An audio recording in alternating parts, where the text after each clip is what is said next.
SMA. Jadi kalau ditanya saya harus maksa-maksa ditanya gitu, Pak Kades lihat bercak darah? Enggak, saya mah enggak. Ya. Tidak merhatikan bajunya. Saya mah hanya itu aja, kecurigaan tuh. Dan seolah-olah mau lari. Nah begini Pak Kades ya, secara pribadi saya melihat bahwa setelah mendengar apa yang disampaikan oleh statement Pak Rohman di Polda, karena waktu itu juga saya ada, cuman saya tidak mengikuti acara itu ya.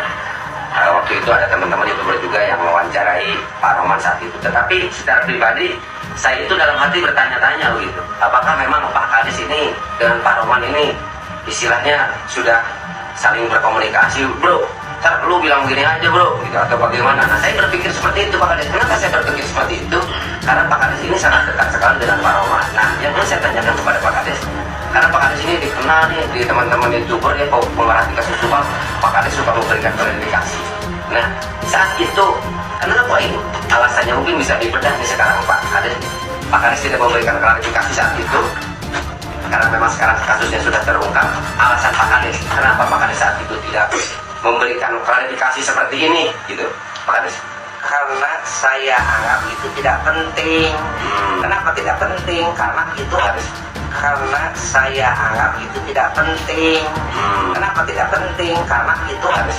Karena saya anggap itu tidak penting. Kenapa tidak penting? Karena itu obrolan saya pribadi.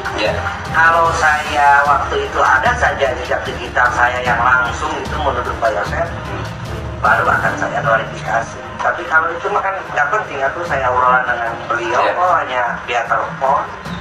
Dan saya ditanya sampai sekarang, orang kalau nanya ke saya, Pak Kades kurang pakai curiga ke Pak Yosef, ada bercak darah yang bukan, gitu aja katanya. Malah mau pergi, ya wajar itu sok gimana saudara ketika terbunuh suaminya mau pergi, katanya mau menenangkan diri gitu. Itu aja kecurigaan saya dasarnya dari sana. Kemudian seiring berjalan waktu ini kan masih terus belum terungkap. Tadi mencari celah dong, cari jalan gimana caranya supaya ini cepat terungkap. Mau mempersatukan semua keluarga sulit. Akhirnya saya persatukan dulu dengan anaknya Yoris. Itu. Nah, oke, terima kasih Pak Kades. Nah, yang ingin saya tanyakan sebagai seorang teman pada saat memberikan statement seperti itu, sampai saat ini sudahkah ada Pak Indra nih dengan Pak Rohman berkomunikasi seperti biasa? Belum ya? Belum sampai sekarang. Telepon juga belum. Biasanya kalau ada apa-apa telepon atau WA. Iya, Pak. Tapi nggak sesuai kan? Enggak. Pak Indra tiba-tiba ya belum ya? Belum. Saya takutnya gini kalau telepon beliau ganggu. Karena kan beliau sekarang lagi fokus ya. Kliennya Pak Yosef sudah ditetapkan tersangka. Kemudian satu sisi satu timnya juga kan sama sebagai pendamping bimbingan ditetapkan tersangka. Saya lebih mengerti. Karena saya tidak akan masuk. Walaupun saya seorang pengacara, saya tidak berani untuk masuk terus ke ranah mereka. Karena kan setiap pemikiran pengacara itu punya jurisprudensi, punya dasar hukum masing-masing. Dari mana nanti pembelaannya seperti apa kan itu. Ya Pak Kades ini ya, selain daripada kepala desa, Pak Kades itu sekarang selain daripada kepala desa, Pak Kades kan kalau berbicara tentang Pak Kades juga seorang pengacara, dan setahu saya Pak Kades itu sekarang sedang cuti ya. Tetapi saya menganggap bahwa Pak Kades itu bisa dikatakan sebagai praktisi hukum juga begitu. Nah, ini terkait ada penetapan tersangka di dalam kasus Subang ini, kita sudah sangat senang dan bahagia sekali nih.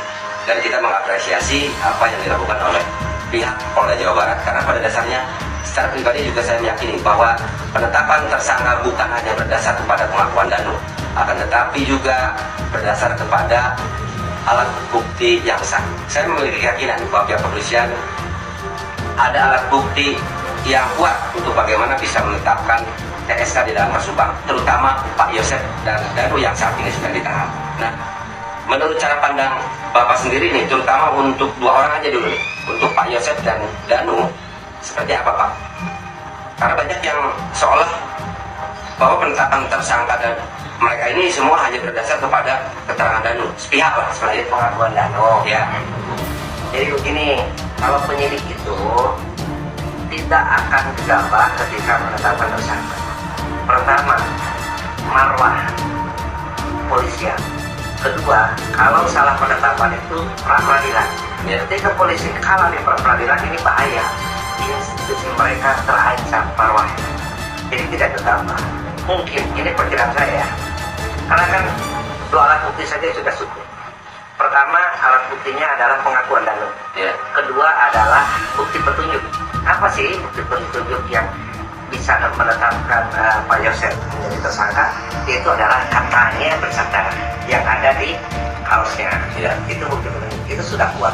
Dan katanya juga, ini katanya, karena saya tahunya kan dari berita nih. Iya, betul. Katanya juga bersaudara itu adalah DNA-nya DNA Bututi. Di bercak darah di kaosnya. Nah itu kalau untuk Pak Yosef.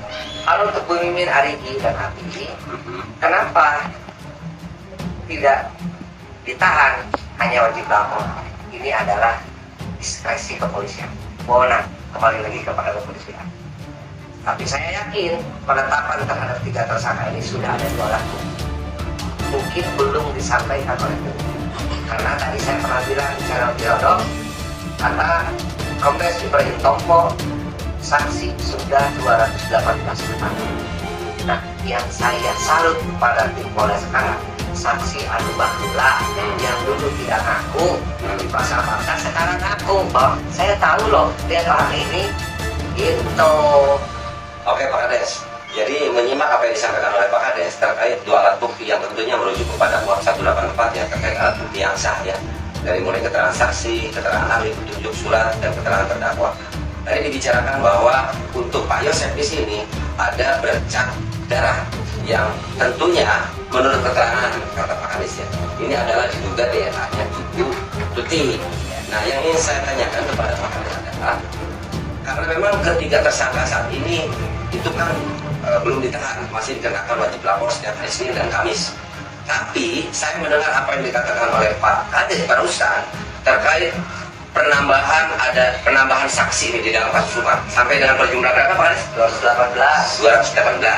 Nah, itu dikatakan oleh Pak Kades adanya yang mengakui atau menerangkan. Nah, apakah berdasarkan keterangan saksi tambahan yang tentunya memberikan keterangan itu sehingga Pak Kades juga memiliki keyakinan bahwa untuk 3 orang tersangka yang statusnya saat ini wajib lapor itu bisa dikatakan memiliki alat bukti yang kuat juga, akhirnya polisi dapat menetapkan mereka juga sebagai tersangka dalam kasus Subang? Iya, bisa, karena dalam istilah hukum kita itu satu saksi bukan saksi. Kalau hanya satu saksi bukan menjadi saksi, tidak bisa dipercaya.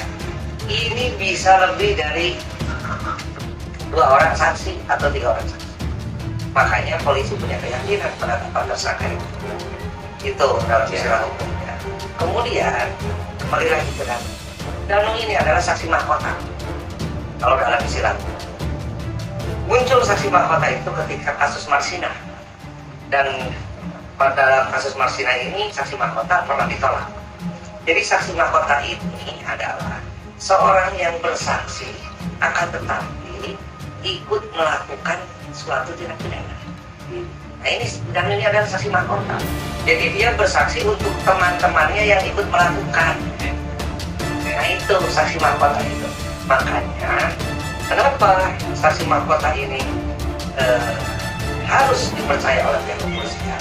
Nanti ada jurisprudensi yang mengaturnya. Kita lihat saja nanti di persidangan.